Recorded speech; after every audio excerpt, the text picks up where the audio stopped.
First of all, I'd like to take a moment to introduce myself to you all. My name is Rebecca Jackson-Harrop, and I'm the Interim Engagement Manager here at Vantage Point. In this role, I manage our talent team of what we call knowledge philanthropists or skilled volunteers. It's this team of 140 knowledge philanthropists that allow us to work with over 500 organizations like yourselves each year. In my spare time, I'm on a working board for Friends of the Vancouver Public Library, where I also act as the volunteer engagement lead. And I serve on as a committee member for a local running club. Now, a few technical housekeeping items before we start. First of all, there's no webcam, so you won't be seeing our smiling faces today, I'm sorry. And everyone here is muted, so we will ask you to engage with us via the chat box today. Yes, we will be sharing the recording of this webinar with you, as well as the slides at the end of this presentation. So not to worry if I go over something too quickly, or you miss something, or you're experiencing any technical difficulties, you will have access to the recording to review at your leisure. If you have any technical questions, you can type them into the question box. My lovely colleague Vicky is here today to help deal with any of those situations. And what you type is private, and we'll do our best to type back a written response as soon as we can. If you have any questions or comments about the content, please do share them. Just so you know, there will be a question and answer period at the end of the session for you all. Today, we will also be joined by two lovely guest speakers who will be sharing real-world examples with you and wisdom relating to organizational engagement. And you will get to enjoy a nice break from my voice. I will be providing a proper introduction to Anthony Azar and Mark Boals later in this presentation. So for those of you that might not have engaged with Vantage Point before, just a couple notes about us. Here at Vantage Point, we envision Canada's not-for-profit sector as a thriving community where every organization mindfully engages talented people, or those knowledge philanthropists that I mentioned earlier, in order to achieve their missions. We move towards this goal by delivering foundational learning, such as this webinar, advanced learning, and custom learning opportunities, such as strategic planning and board governance. These are focused on leadership, governance, planning, and people engagement for both new and seasoned leaders and board directors. Last year, we engaged over 100 knowledge philanthropists to deliver learning to 2,991 leaders, from more than 500 organizations across BC. Our learning is immediately applicable, so it can be readily put to use in the wide variety of organizations that you lead. So just to provide you with a quick overview of what we'll be covering today, first we're going to delve into what employee and volunteer engagement is and why it's important to your organization. Then we will share with you a well-established engagement measurement tool called the Gallup Survey, and we'll go through the 12 questions it asks in detail. Next, we'll explore the stages that teams can go through and how these stages can significantly influence the level of engagement you're experiencing on your team. Lastly, we'll discuss how delegation can be used as a tool to foster greater levels of engagement. And we'll be aiming to end this session by 2:30 p.m. today. So some of you know, the way that we work with volunteers or knowledge philanthropists here at Vantage Point is we really do treat them as members of our team. So in some instances, I will say employee, and when you're working with skilled volunteers, a lot of these same ideas are applicable in both contexts. So I'd just like to flag that. So let's clarify, what is employee engagement? We've got a couple quotes here for you. Let's clarify from the outset here that engagement does not mean employee happiness or satisfaction. Employee engagement goes deeper and looks at the emotional commitment the employee has to the organization and its goals. This emotional commitment means engaged employees actually care about their work and their company. They're not just working for a paycheck or the next promotion, but they work on behalf of the organization's goals. When employees care, when they're engaged, they use something called discretionary effort. Examples of this discretionary effort include, for instance, the engaged computer programmer who works overtime when needed without having to be asked. This means the engaged retail clerk that picks up the trash on the store floor, even if the boss isn't watching. This means the TSA agent will pull a suspicious bag to be searched, even if it's the last bag on their shift. Engaged employees and volunteers will go above and beyond time again for you because they care about the organization. In a sector where we may or may not have an abundance of time or money, if everyone is putting in this extra effort, it can really impact the amount of work we are able to do as a team. Now, let's look at the impact this has. I'd like you to keep in mind and reflect on a time when you yourself were stuck in a bad work or voluntary situation, or a low engagement situation. How did that feel for you, and how did it impact your behavior? Conversely, I'd like you to reflect on a time when you were in a situation where you loved going to work every day. You cared passionately about the organization or cause and its success, or were in a high engagement situation. How did that feel for you, and how did that impact your behavior? Using yourself as an example here, we can see that the same person can show up each day in very different ways if they are not engaged. One thing I'd like us to think about as we go through here is how it is that we as leaders are tapping into this motivation and fostering a culture of high engagement so that people are bringing their best selves and efforts each day. And why is this important to us as organizations? To provide some more concrete examples of how levels of engagement influence organizations, meaningful and balanced work life is becoming more of a driver of job choice. This means it will help you attract great people. Engaged employees show less stress and take fewer sick days. Employees who find meaning at work are more competent, committed, and contributing. And it leads to increased customer satisfaction and client commitment. Hands down, organizational outcomes are better when employee engagement is higher. Now at this juncture, here to provide some information to reinforce these points and some examples from his own career, I would like to introduce Anthony Azar. I'm so pleased to have Anthony here today, as he is currently the talent specialist for an organization called Traction on Demand. Anthony is passionate about developing the talents of others, and he's the guy always asking, can we do this better? He shares with us today his extensive experience in HR, as well as a number of years acting as president of a sporting board called Out for Kicks Soccer Club. Well, what's really important to understand is it's not a prescription. Being engaged is this and check off a bunch of boxes and then it just happens. It's definitely more of a journey as opposed to a destination, and something that you need to, think about on a regular basis. And so some considerations that I want you to think about is, how consistent are you when you're engaging with the different employees and volunteers that you have in your organization? Managers and leaders have a huge effect on employee engagement, and probably one of the biggest effects that they could potentially have. Organizational changes tend to drive a lot of change with engagement, and so is there something going on in your organization? Has there been layoffs or some sort of volume hiring or any other large organizational change? People are really a dynamic resource. If you hire somebody today, 6 months from now, they're going to have very different needs and kind of hopes and dreams for where their career is going to go. And so we need to continually think about how people are changing and what else they might want to be doing or where their interests have changed, and be responsive to that. So the next piece here is really just some statements that you might hear a really engaged employee say, or kind of a thought that they might have. So I'm just going to kind of run through these statements really quickly to give you an idea, but it might sound like, how can I complete this assignment more quickly or with more value to the organization? We've had a setback on the project today, and I know it will actually end up making this project more effective. I know that my customers would really love if I change this about my style, so I'm going to go and incorporate that into my next interaction. And I know this information will be valuable to my teammates, and so I'll share it at the next opportunity. So really focused on being forward-thinking and driving the organization's performance forward as a whole, as opposed to being a detractor. And these would be statements of more a disengaged employee. So I'm really not in the mood to do this task. I guess it can wait till later.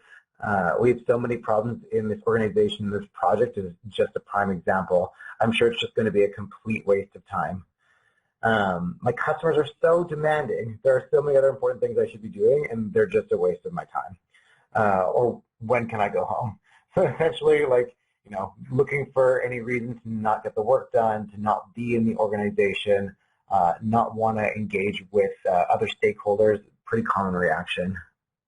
Great, so I wanted to introduce this little model to you guys, and really it's just a way of understanding employee engagement. It's based off of a psychology model called Maslow's hierarchy of needs, which you don't need to know in order to understand this, but similar basis. The idea is there are several levels in this pyramid diagram, and essentially like a highly engaged employee would be somebody who is at the very top of that pyramid. But in order to get to the top of the pyramid, each successive layer needs to be satisfied for them to get to the top. If any one layer is no longer being met, then that employee would dive down to whatever that level would be. So I'm just going to walk you through some of these levels and kind of describe to you what it might look like. So at the very bottom, the first level is really the survival level.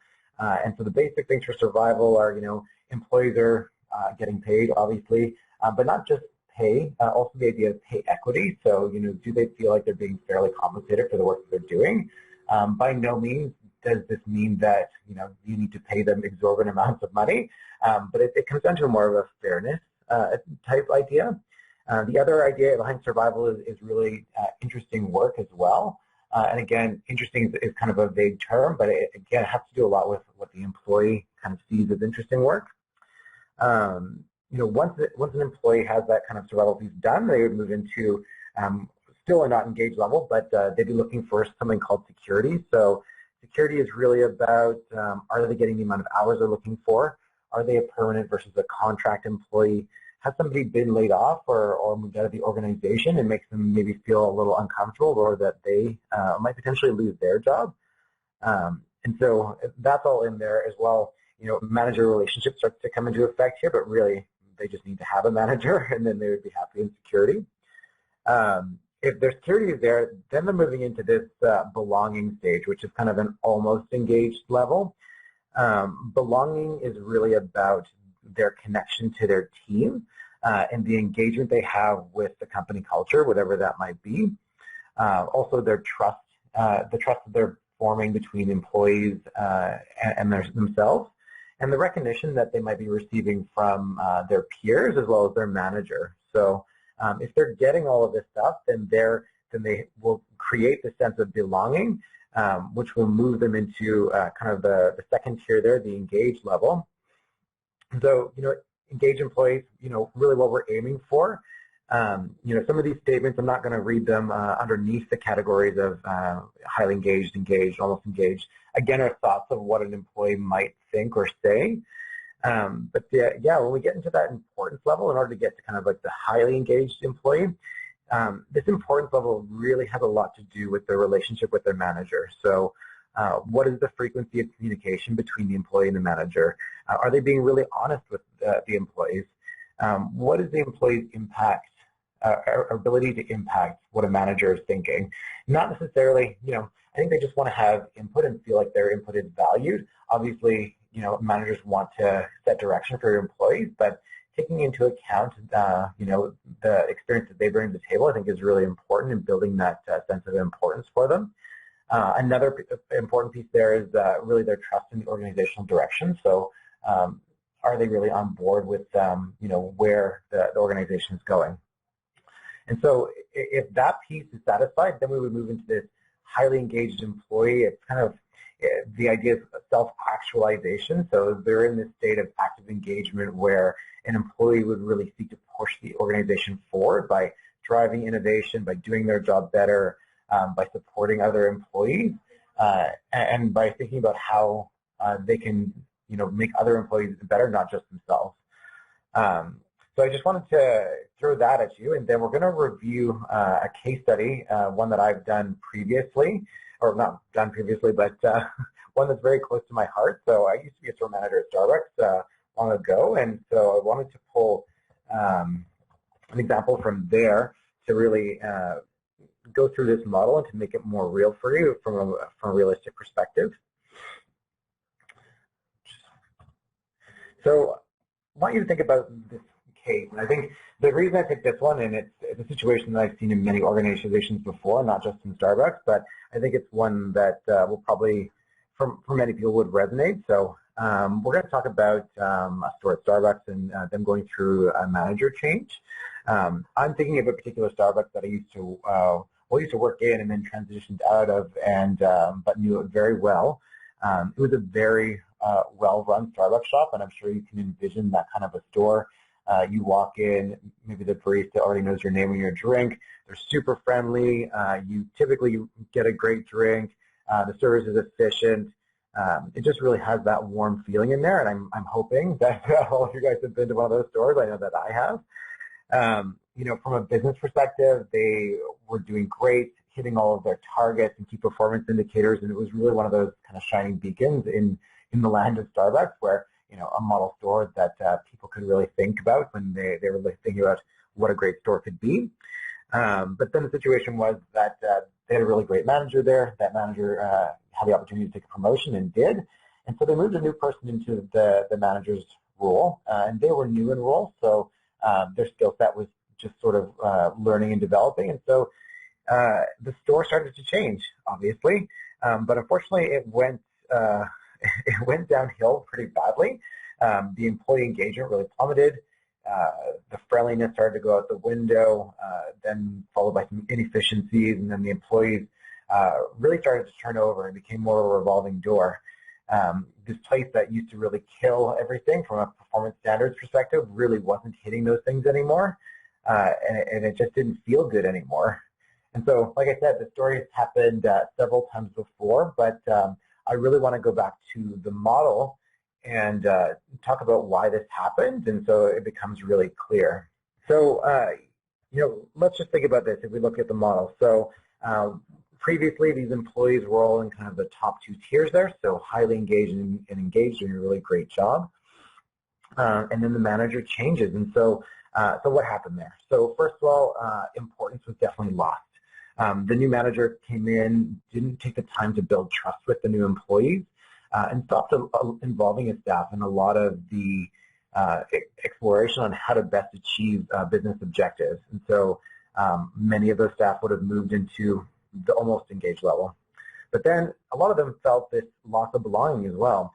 As managers stopped recognizing their staff, made some errors on some strategic plans, which really decreased team morale because they stopped hitting targets, they stopped feeling good about working there, and many people in the team started to not enjoy working with each other because they just weren't getting the job done as well anymore, which is then moving people down to more of the not engaged level. And so as some of these employees start to cycle out of the organization, then it becomes a question of many other employees who are there feeling like their security could be in jeopardy. So you've gone from highly engaged to engaged, and after all these things happen, really moving down to the not engaged and disengaged, which is a really bad place for this sort of be. And this happened over the course of maybe 3 or 4 months. So yeah, a little bit of a tragedy.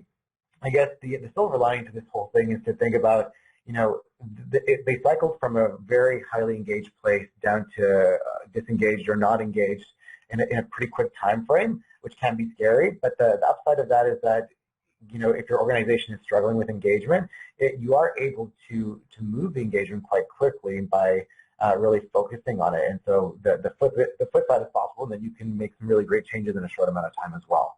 So I just wanted to give you a couple of takeaways just from my little segment here, and thinking about engagement as a journey. And so I think it's really important that organizations measure employee engagement regularly.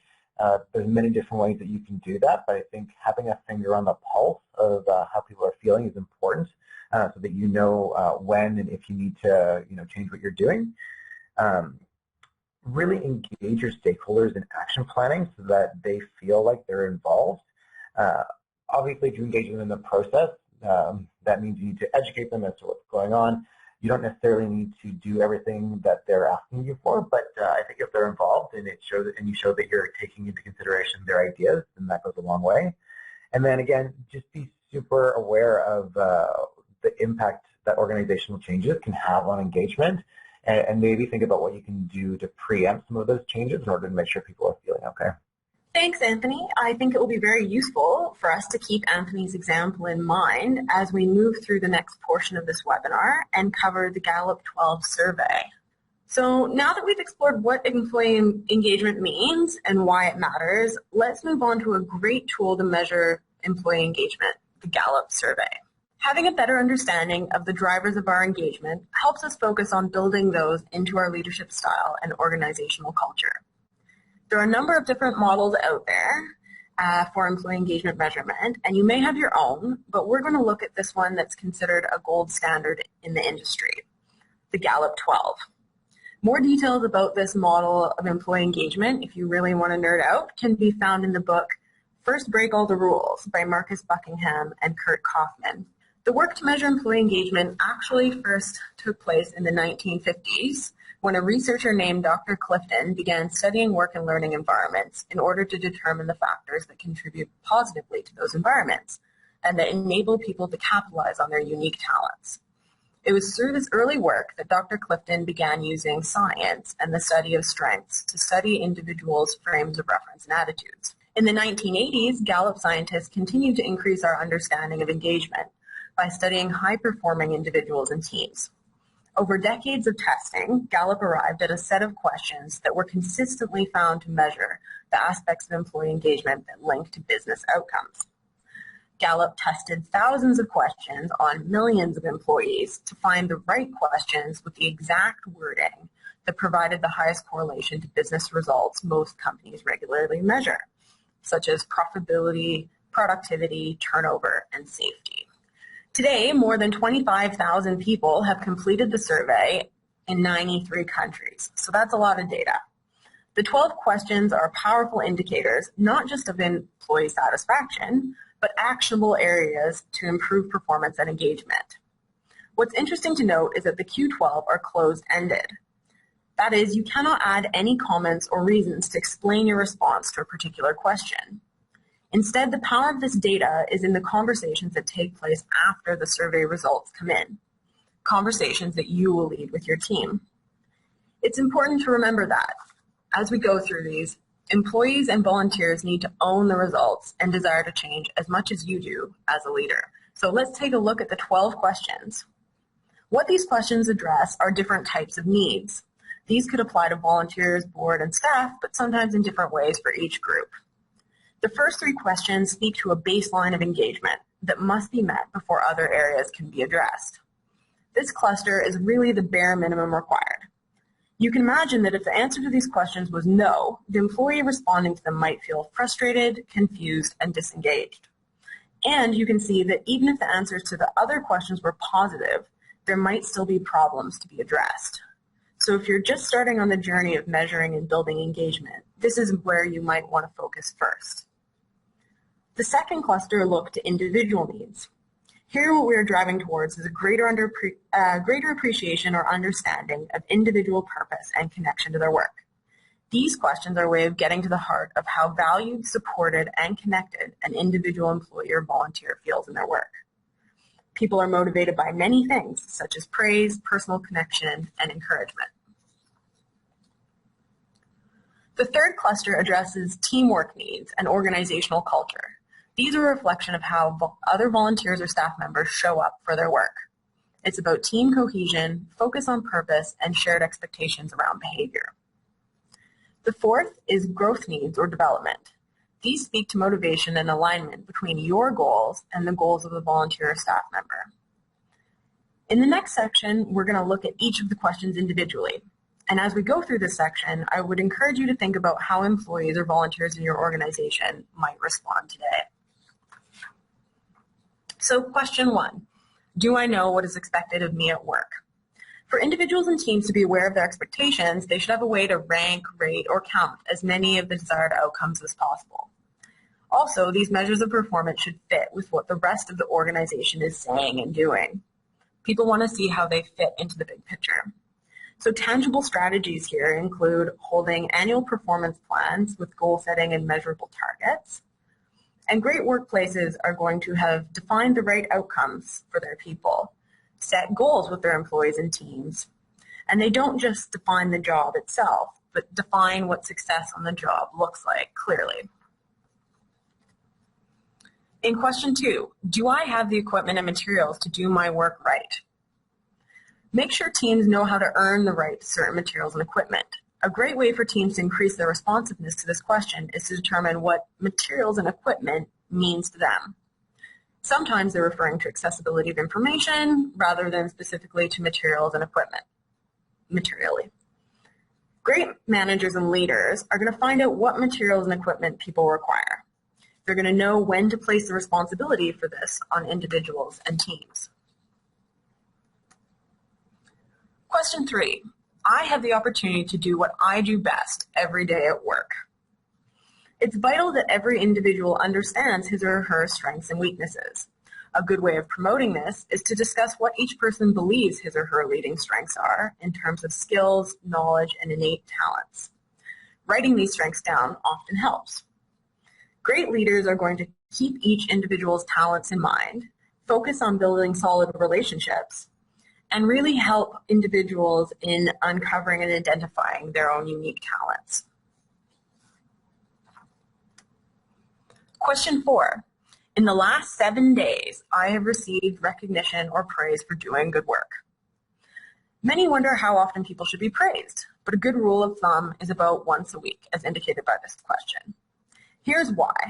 Whenever a person does something, there are consequences. Those consequences will affect whether teams engage in that behavior again. We know that to get the results or consequences we want, frequent praise can encourage the behavior that produces it. So positive reinforcement to the max. Great workplaces are going to use forms of recognition that are specific, predictable, frequent, and instantaneous. They're going to promote a recognition-rich environment. Praise is going to come from every direction. And everyone knows how others like to be recognized. This is important as not everyone will respond well to public praise or recognition. So just to give you an idea, here at Vantage Point, to ensure this recognition comes from all directions, we've created something we call the Crown of Awesome. And it's really cost-effective recognition practice because it's basically a silly paper crown, but we pass it on to recognize our teammates. Once you've been bequeathed with the crown, it's your job to pass it on to one of the teammates and acknowledge someone else. Based on who that teammate is, the crown gets passed on individually, or to those who are not, for those who are not comfortable with public praise, or it very often shows up in our bi-weekly team meetings to recognize someone's work in front of the team. So question 5, my supervisor or someone at work seems to care about me as a person. Remember, and I think Anthony's example did a really great job of reinforcing this idea, people lead managers, not companies. Teams are prepared to give the manager and the organization the benefit of the doubt. None of this can happen if teams don't feel cared about. Relationships are the glue that holds great workplaces together. So great leaders or managers are going to make people feel safe to experiment, to challenge, share information, and support each other. Knowing that relationships are the glue that hold great workplaces together. Question 6, there is someone who encourages my development at work. In this case, development does not mean getting people promoted. It does not mean each team member gets what he or she wants necessarily. Great managers and leaders are going to find roles to fit natural strengths of individuals, recognizing their unique combinations of skills, knowledge, and talent. They're going to provide constant feedback and encourage team members to do so as well. And they're going to find creative developmental opportunities. This means listening to the goals of our teammates and thinking about their unique strengths, and then giving them the chance to learn new skills, connecting them with mentorship opportunities, or engaging them in a stretch goal or project. Question 7, at work, my opinions seem to count. Teams do not function very well when the team members feel insignificant or irrelevant. This means everyone should have a chance to express his or her ideas. Defining opinions counting as being heard or being implemented. Great managers are going to maintain access to channels of communication across different levels of the organization. They're going to ask individuals and teams for their opinions, and they're going to include their ideas in the decision-making process whenever possible.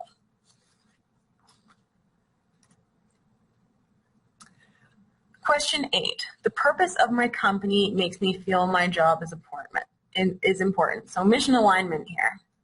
This question measures a key source of motivation for teams. The idea that their organization represents values that they themselves share. As human beings, we like to feel as though we belong. Individual achievement is great, but we're likely to stay committed much longer if we feel we're a part of something bigger than ourselves. And as not-for-profits, this is something we can really tap into. Great workplaces are going to provide constant clarification of the overall mission of the organization. They're going to align the work of each individual to the achievement of the mission.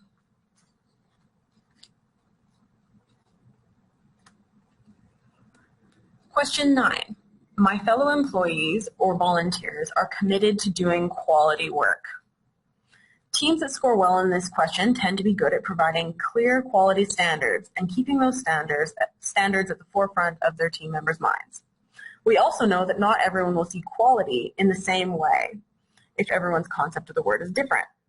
To remedy this, having a clear definition really helps. The best place to start is with customers both internal and external. High-performing teams are capable of accurately evaluating their own performance as well as that of their teammates. Great leaders know that accountability builds trust among coworkers. So great leaders are going to maintain clear communication of standards. They're going to define and demonstrate what high performance actually looks like, and they're going to keep people accountable. Question 10, I have a best friend at work. I have a best friend at work is really just a proxy for trust. We are interested only in whether there's a person at work whom you would consider a best friend at work. Chances are you're going to feel like there is more open communication within your team if you have a best friend at work. You're going to feel more confident in making decisions, taking risks, and being more productive because you don't have to spend a lot of time feeling like you're watching your back. Engaged employees have someone they trust who shares their values and are watching out for them. They have open communication within their teams, and they don't feel as though they have to watch their back. Question 11. In the last 6 months, someone at work has talked to me about my progress. One of Gallup's most consistent research findings has been that feedback improves performance. We realize that we all need feedback to know how far we've come. We need signs to track our progress. So great leaders are going to establish structured feedback processes for their team. They're going to meet regularly with individuals to track progress towards goals. And they're going to understand that feedback improves performance. And last but not least, question 12. This last year at work, I have had opportunities to learn and grow. Engaged teams need to feel that their job contributes in some way to their professional or personal development. Each workgroup member will define opportunities differently. For some teams, this may mean training classes and seminars. For others, it might mean promotions and increased responsibilities. And for others, this might mean working on special projects or assignments.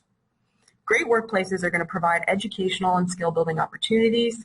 They're going to mix up formal training with newer stretch projects, and they're going to encourage mentoring and shadowing where possible.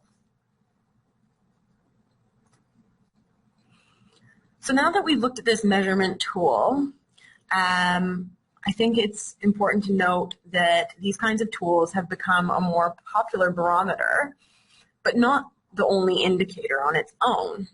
An annual survey wouldn't tell us that much. It's a snapshot in time and doesn't get to the root causes of what's going on. Looking year over year, however, can be a lot more helpful once you've got a bit more data there.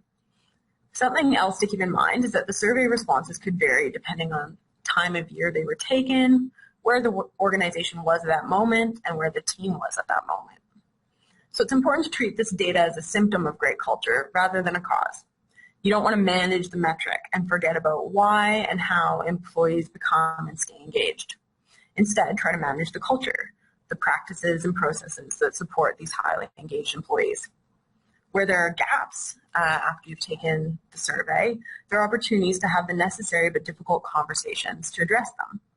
One technique you might want to consider is using a state of the team plan to define what good looks like in the Q12 for your team. And doing this as a team can be really powerful because changing culture is not just a one-person task. This isn't all on you as a leader. It's really about sharing ownership of the results with the rest of the team. So it's crucial that the employees or volunteers own their role in this. Now we're going to move into what stage your team is in and how that might influence engagement. These stages are a helpful way to think about where your team is right now and why you might be experiencing a certain level of engagement.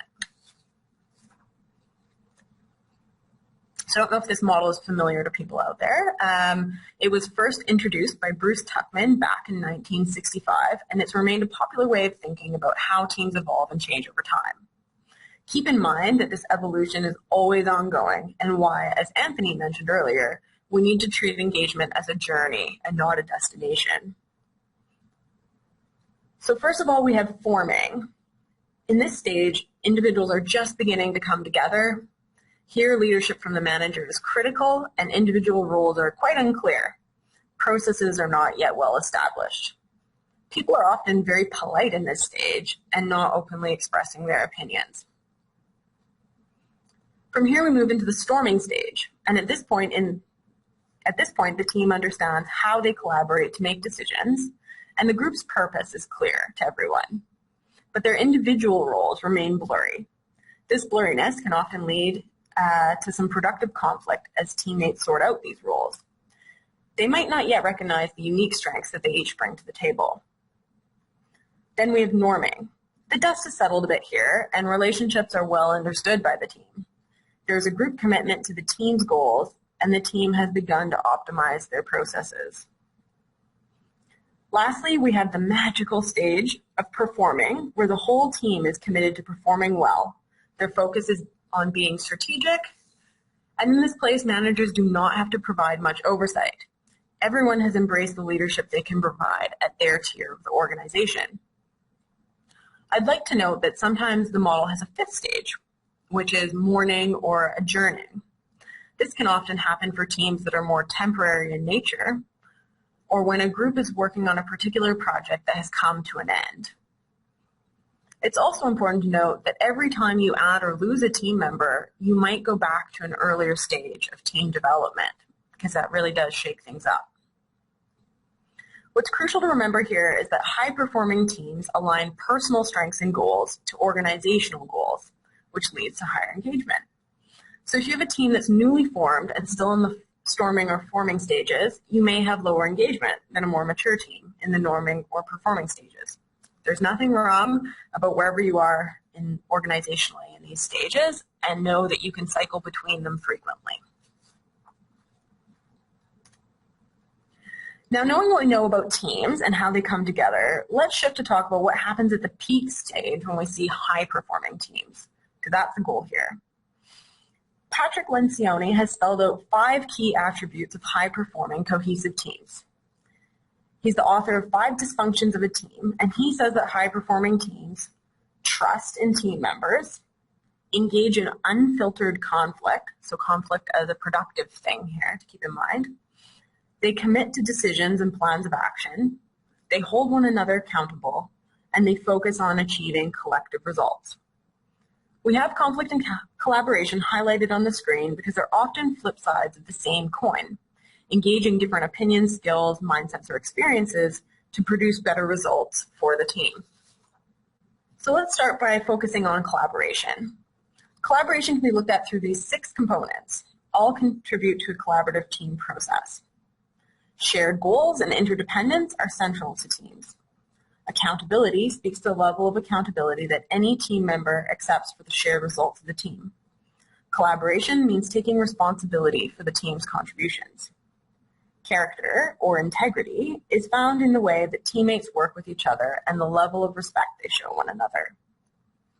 Commitment is the way that members invest themselves in the work being done and go beyond concerns about personal gains. And finally, authentic communication attacks issues, not people. This type of team communication is open, honest, non-judgmental, non-evaluative, and builds trust and safety for all members. But sometimes collaboration is not as easy as it seems. That's because it requires us to pivot and think about opportunities, projects, and decisions from a new perspective.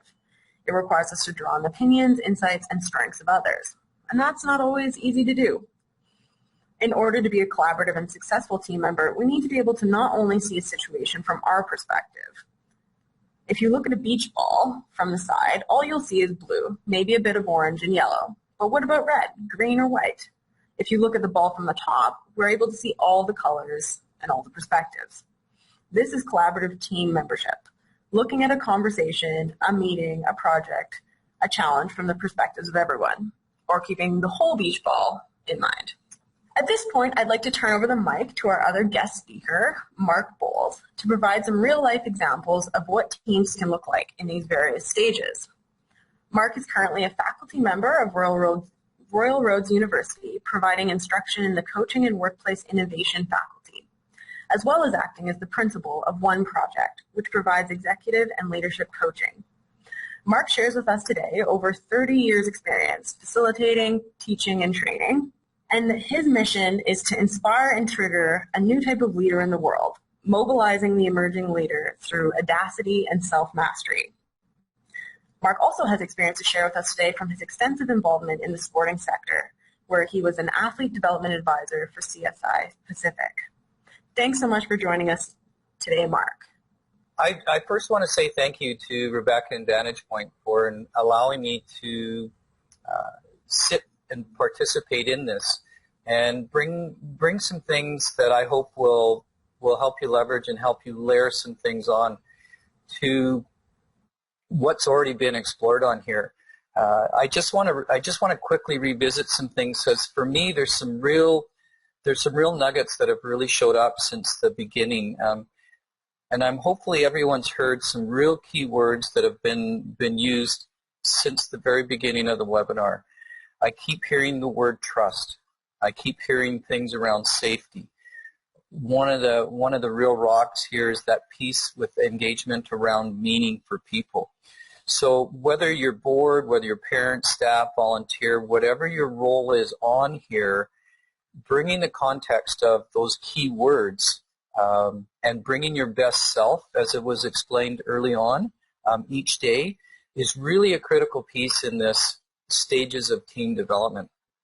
I'm going to share with you some examples, and I just want to sort of step back a little bit because I want to just quickly revisit some things that Anthony had said and Rebecca had said, so we frame it as we move forward here. And it really is about the conversation, and we've heard that, the conversations around how are you engaging with each employee. In other words, that touching point to learn more about them, and it gets back to that conversation. Anthony shared with us, and this is going to be a really important piece when we look at these stages of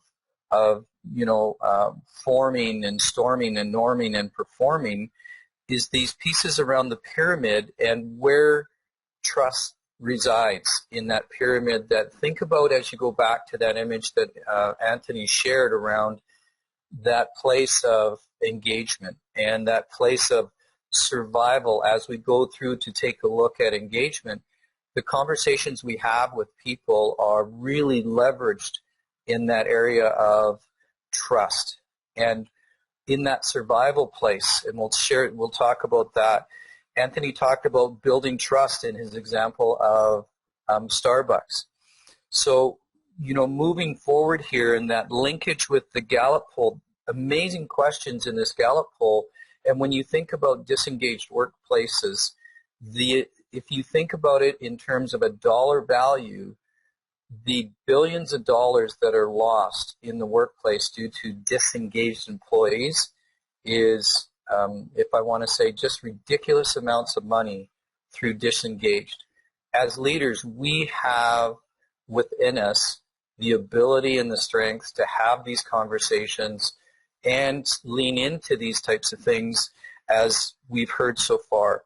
So I would challenge you to take a look at that Gallup, those 12 questions, and how they actually sit. Take those 12 questions and challenge yourself to where do these questions reside within the forming, the norming, the storming, and performing stages, as well as where do they reside within what is part of this adjourning piece as well, as that fifth one that was, I think it was added about 10 years after the initial one. So it's it's shifting these conversations to this place of safety. So some examples of, you know, embracing the opportunities to engage. So when we think about the forming piece of leadership, when we think about that, think about the strong presence that's required to share that message, to, you know, inspire and, you know, I'll use that word, mobilize the people to see what you see. That's going to be very important across the clarity of your message to ensure that. Because what you're wanting to do during that forming stage is allow people to feel a sense of risk-taking, creativity is okay, and celebrating the ability that they have to make contributions. You want to build that. And as Rebecca referred to in the slides, it's that newness. There's a massive amount of energy in people wanting to be part of something. So when it comes to this forming piece, is thinking about behind this energy what resides within each person, going back to what Anthony and Rebecca have said. Each person, what do they bring? What do they contribute? And in this norming stage, this is where some organizations, and I'll give you some examples here in a second, is thinking about, you know, what can we do within the leadership, within our organization, to really embrace this forming piece as a real integral piece, knowing that as we shift through with the team development and we shift into the storming, what do we have opportunities to do in front of us that will allow the storming piece to move through without getting stuck in it, but we are developing the abilities and the competencies of our people to manage within the storming piece at a much higher level. So as an example, working with an organization, I was actually called in. They wanted to do some team development. They were stuck in the storming. They were stuck storming.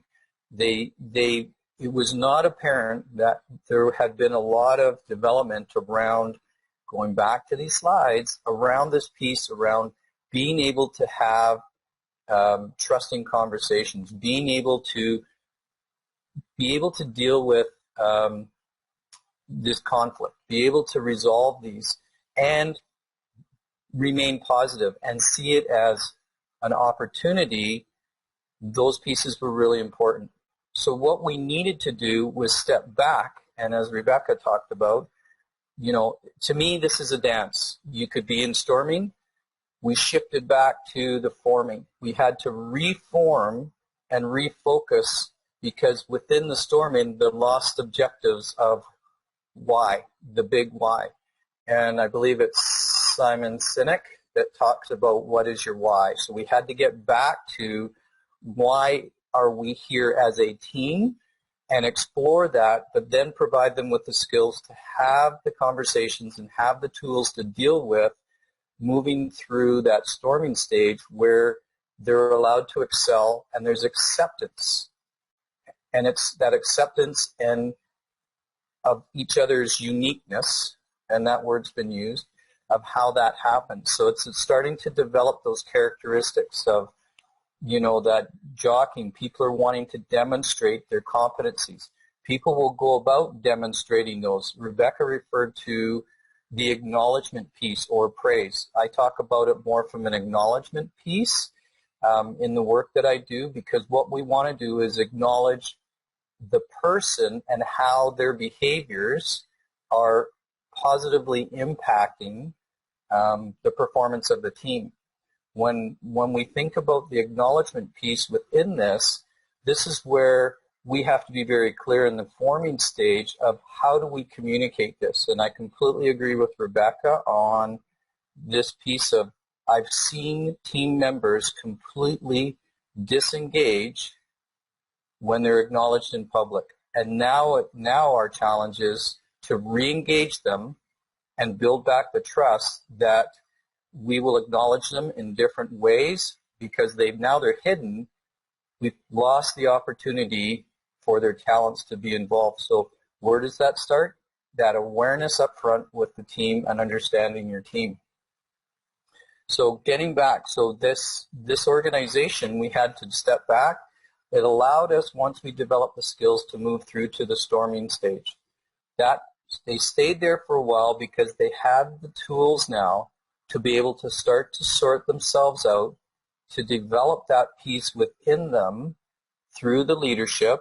And we also provided that opportunity for them to learn how to give constructive feedback, meaningful feedback, not just things that I would refer to as junk food feedback. You know, the attaboys and, you know, yeah, nice job. We all know junk food is real great. I love it.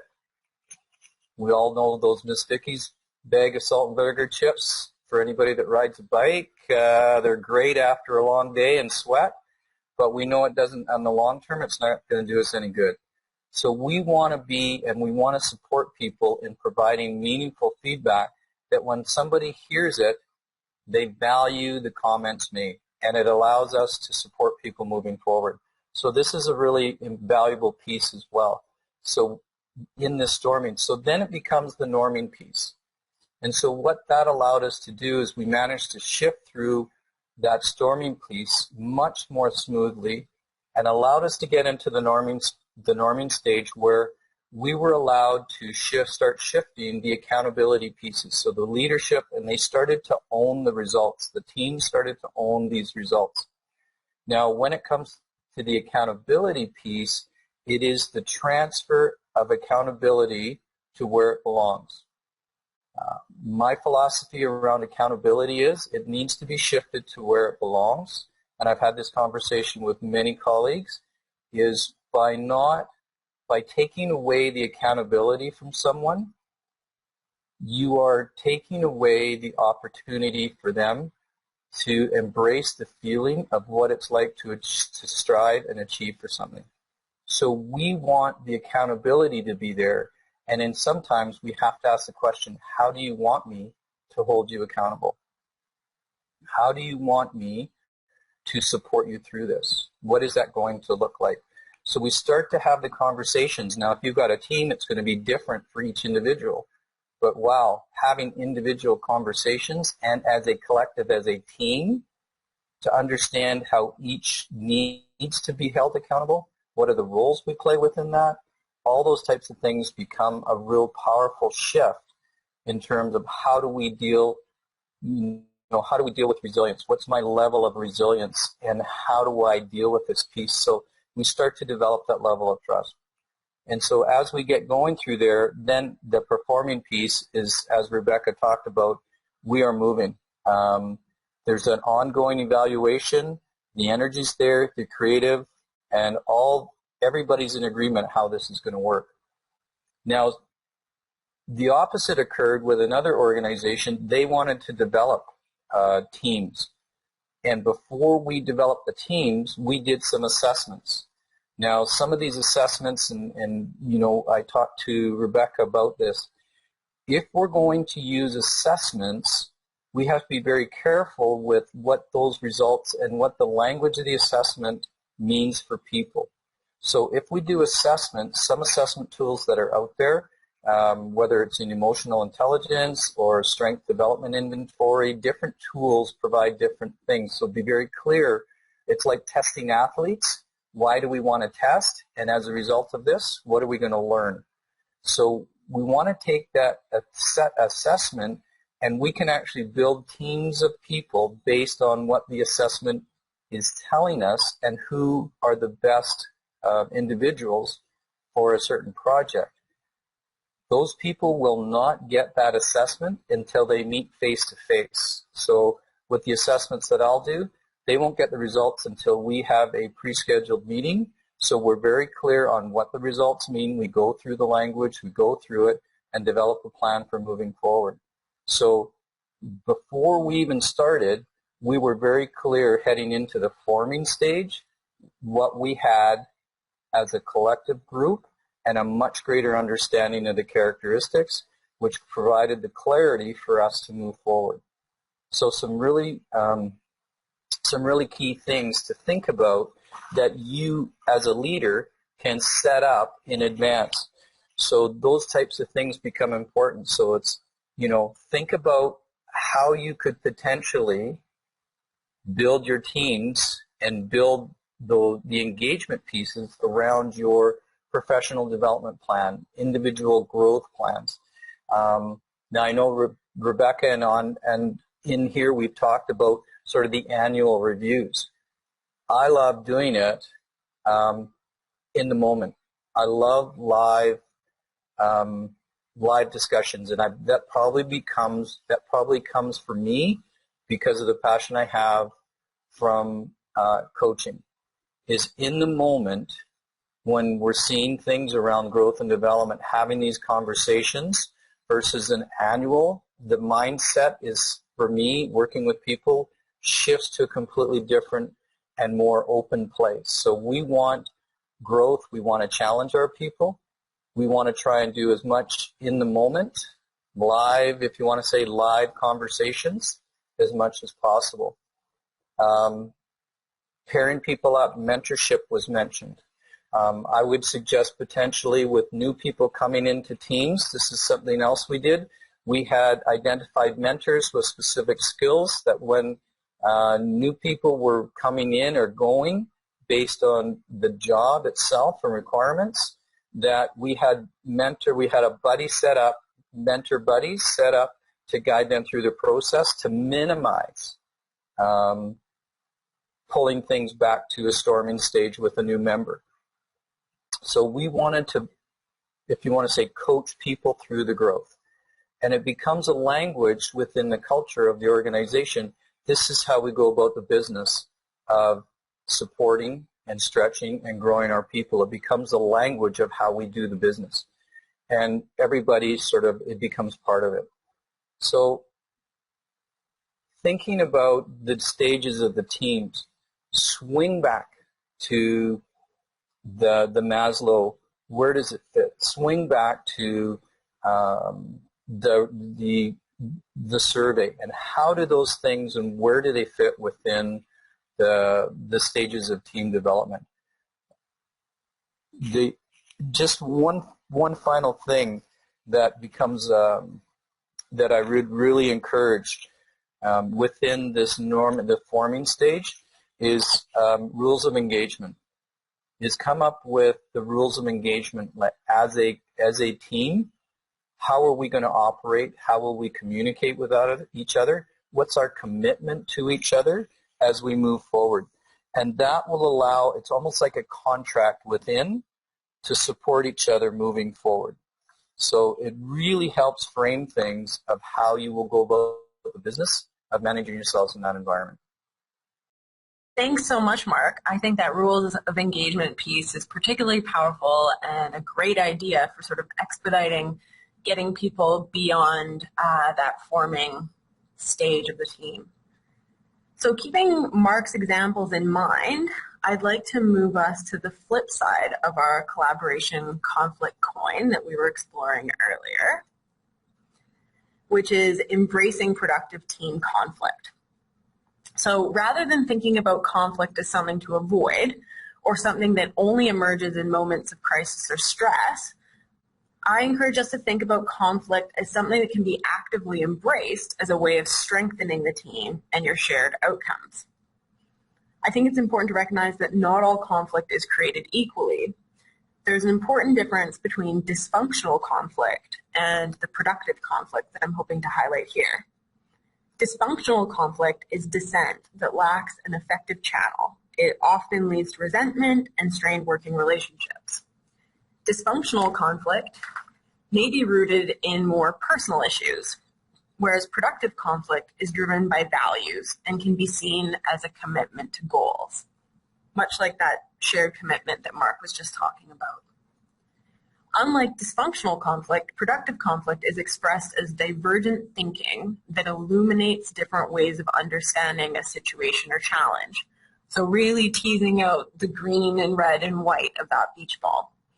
Productive conflict can be a way for us to get in touch with our beliefs and motivations.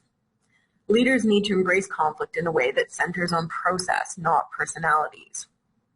Conflict can be used as a tool for driving towards a deeper understanding of our core values and creating new solutions to challenges. So here we'd like to share with you some tips for teams to embrace productive conflict. So number one here we have is to appoint a devil's advocate. Empowering people to take on the difficult roles can take the stigma away from them.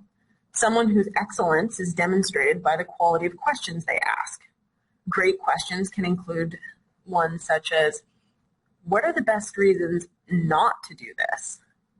What don't we know that, if we did know, would change our decision? If we had more money or time, what would we do then? It's important that different people play the role of devil's advocate and get to take turns. If it is always the same person, and you know who that person is, they'll get tuned out and burned out. The person with the role of identifying gaps has the specific job of listening for what is not being said. If the conversation is being framed about money, consider what is not being talked about. If everyone's talking technology, what have they left out of their equation? Sometimes it's helpful to bring in an outsider to help with this. They should do nothing but listen. Then you can ask for their impressions, not recommendations. They may be able to notice trends that people embroiled in the conversation can't. 2, imagine you cannot do what you all want to do. In other words, think about what you would do if you could fire someone, if you could change the timetable, or if you were allowed to cancel the deal. If you could do any of those things, would you still proceed with your plan? What are the hidden assumptions and orthodoxies nobody is challenging here? And 3, after a decision is made, declare a cooling off period. Ask everyone to go home and think about the decision on their own. Come back after a prescribed amount of time and ask the group, does the decision still look great to everyone? And embracing productive team conflict, I think, can really harness the power of that storming stage. Now that we see the power that productive conflict can have on raising the level of engagement on your team, let's talk about building engagement by sharing leadership with others on your team using the power of delegation. Delegation gives others a chance to try something out with you as the coach to support through it. It's a tool for building engagement, professional growth, and development, and creating opportunities for new ideas to surface within your team. It provides those key development opportunities we discussed as critical in the Gallup Survey questions. For delegation to work well, we as leaders should follow a process that sets our teammates up for success. First, we need to identify the opportunity at hand. Then make a decision about the appropriateness of delegating it to someone. We're going to discuss this in greater detail next slide.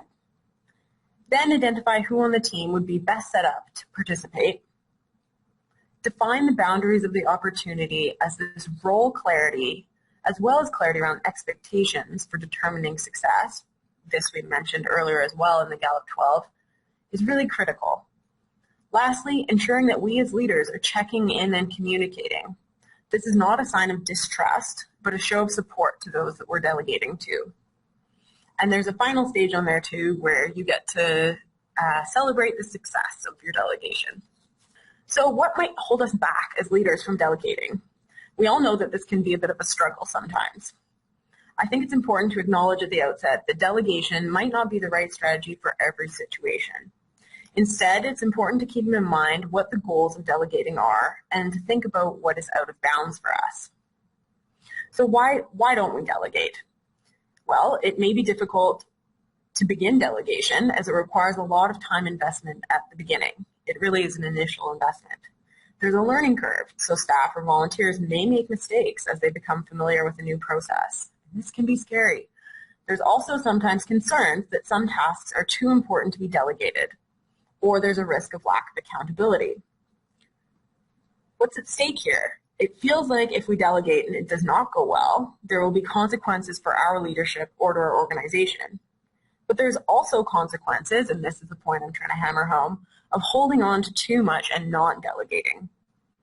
Others don't have the same opportunities to grow, gain new skills, feel aligned with the mission and vision, or become stronger ambassadors of your organization, aside from potential burnout of you as a leader. We have a few points in this chart to help you make this decision and conduct what I'm calling a gut check about delegating. Times you may want to consider holding off are when it may result in a breach of confidentiality. You are the public face of your organization, or you truly are the only one with the skills required. Otherwise, I would highly encourage you to consider delegating where possible. So with all of our learning here at Vantage Point, we encourage our participants to develop a meaningful action plan as a result of their learning with us. So based on our discussion today, I'd suggest you define the Gallup Q12 in your terms with your teams. You could potentially get them to identify if they were to make one change in one of those areas now, what would have the biggest impact on the team. You could brainstorm action ideas, identify what, by who, by when, and then add check-back dates 3 months, 6 months from now. Engaging your employees or volunteers and board members can be a powerful way to increase your impact as an organization. Focusing on engagement through conversation or through measurement is a great way to shift your culture towards one where employees feel valued, supported, connected, and contributing. I'd now like to invite you to submit any questions you may have into the chat box, and we'll do our best to cover as many as we can. And you'll get the benefit of pitching them to myself, Mark, or Anthony. All right, so the question we have here is how an executive director can help guide a volunteer board through this kind of process. And I'm just going to pass this one off to Anthony because we haven't heard from him in a while. Hey guys, thanks for the question. How can an ED work on it with a volunteer board to do engagement? And yeah, I was actually thinking about this. So my company Traction, we actually do a lot of work with not-for-profits as well, but in the Salesforce implementation space. But yeah, I was talking about how there's certain pieces of using Gallup that would make sense, less so for a volunteer base. But I think engaging them is definitely about communication and making sure that, again, you find out where their interest lies.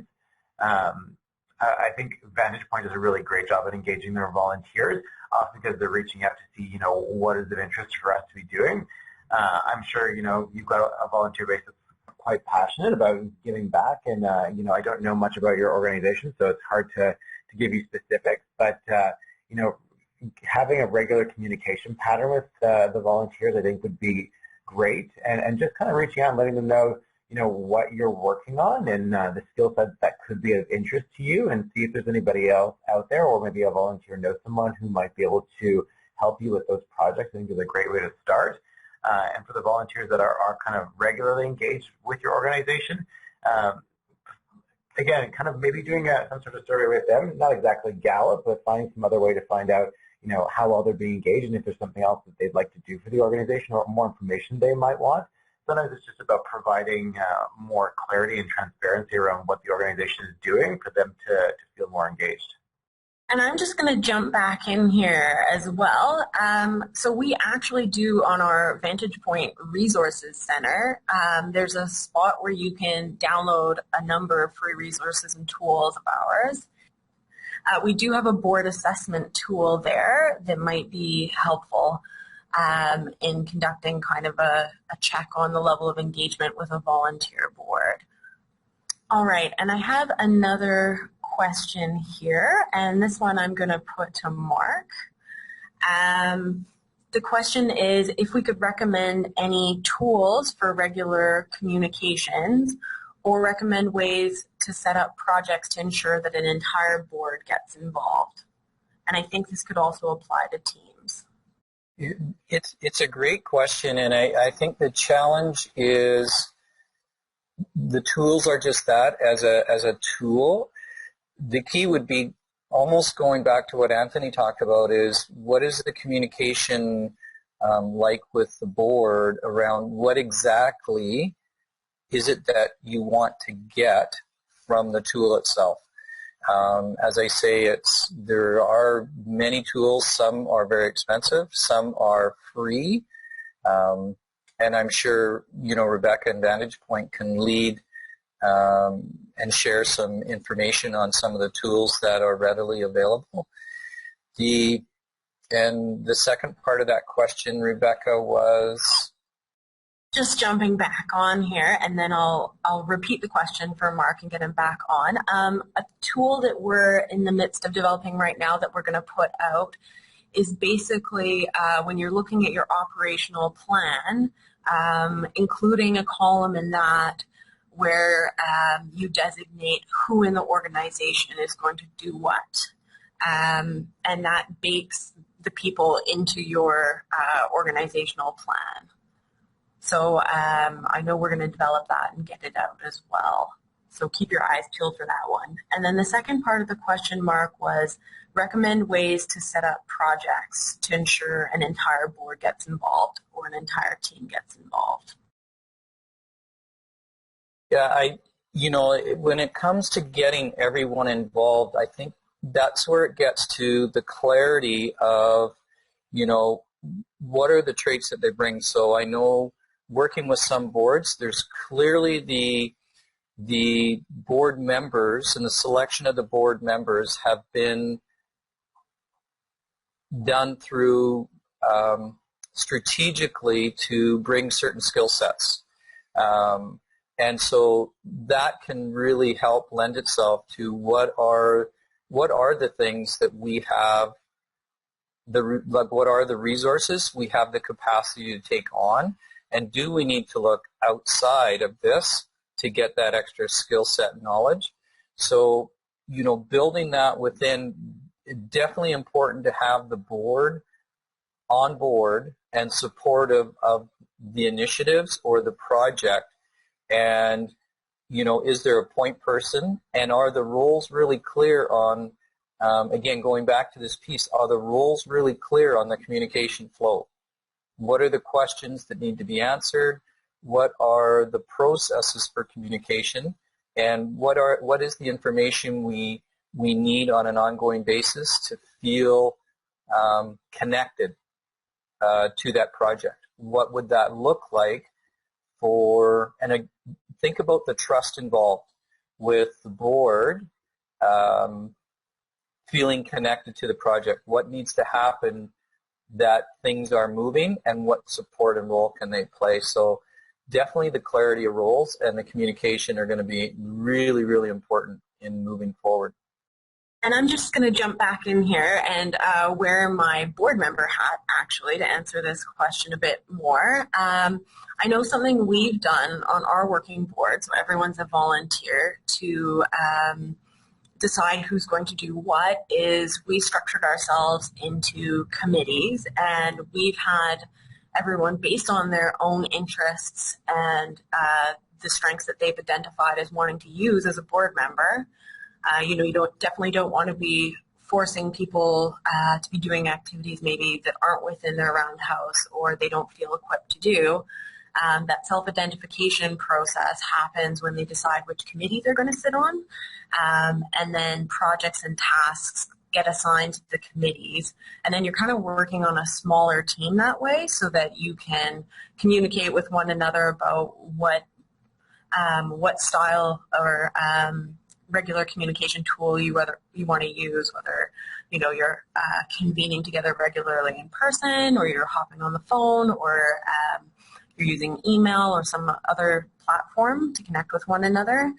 And then we have tied that into our larger sort of operational plan, which I mentioned earlier, as a way of sort of checking back with each committee to ensure that they have that feeling of accountability. In terms of some additional resources, you may want to consider visiting our resource center that I flagged earlier as having a board assessment tool. There we have an employee performance review toolkit, as well as some other volunteer engagement tools and board governance resources. We also have an upcoming open enrollment here at Vantage Point workshop called Human Resources, Developing High Performers that might be a fit. And then we have a couple other the book I mentioned earlier, and Gallup's website to draw your attention to. So thanks to everyone for joining us today and your patience with some of our technological glitches. I really look forward to seeing you at other Vantage Point learning opportunities, and I'd just like to thank our guest speakers again for doing such a great job today. Thanks, everyone. See you.